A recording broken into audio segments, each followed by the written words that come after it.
All right, I'll take your 15. And well, anyway, forget the battle for $15 an hour. Bank of America just upping its minimum wage to $20 an hour. So are the free markets taking care of what some of the left is saying the United States government should? Not so fast, according to Democratic strategist Shafar Jeffries, who says that the fight is still needed to hike everyone's pay. But Independent Women's Forum President Carrie Lucas says let private companies like Bank of America do just that.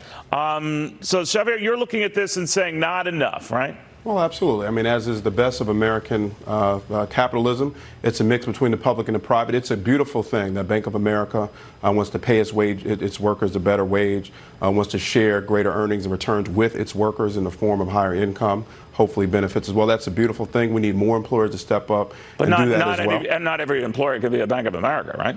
Well, that's why. Well, we have many employers, though, frankly, that are reporting historic earnings, historic returns in terms of earnings, and we need more employers to share those returns with their workers.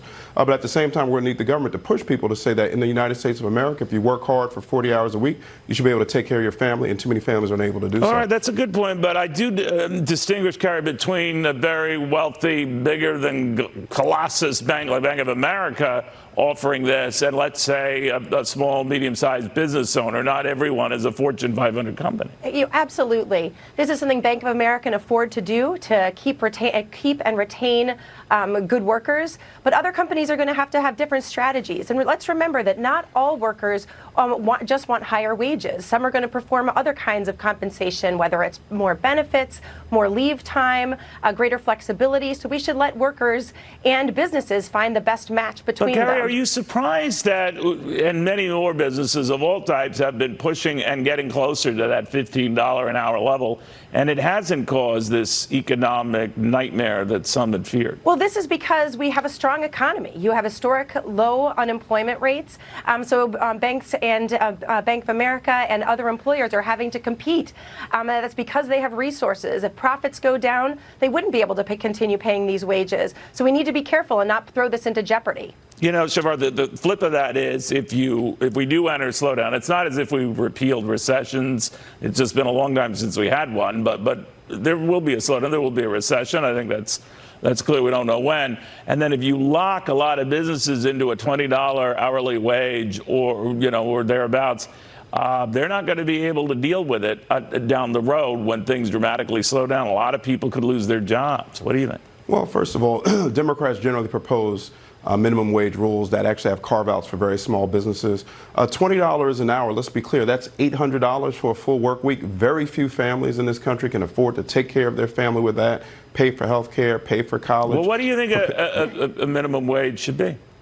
Well, I mean, I think we have to have a living wage, and that's going to be a different wage in different parts of the country. I mean, obviously, it costs more to live in certain parts of the country, and we need to have wage policies that reflect what it means. So not even $20 is good enough. What I'm saying is that what employers ought to do is they should want to employ people in such a way that they can actually take care of their families. That's what employers should want to do before we even talk about the government. I would hope any employer would say they want to pay their workers to be able to live. Not everyone is trying to take care of a family. We need to make sure that you also have opportunities for teenagers, to people who've had long-term unemployment, people coming out of prison.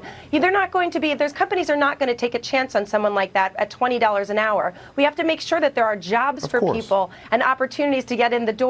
This idea of $20 or more for everyone, that's just going to lock a lot of people out of the workforce entirely. The idea that it's unheard of to pay a worker so they actually take care of their family at a time when 40% of Americans report that they couldn't handle an unexpected $400 bill, we should push more. They'll have a lot harder time when they're out of work.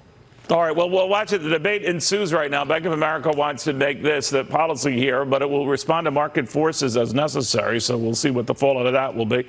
Again, just to remind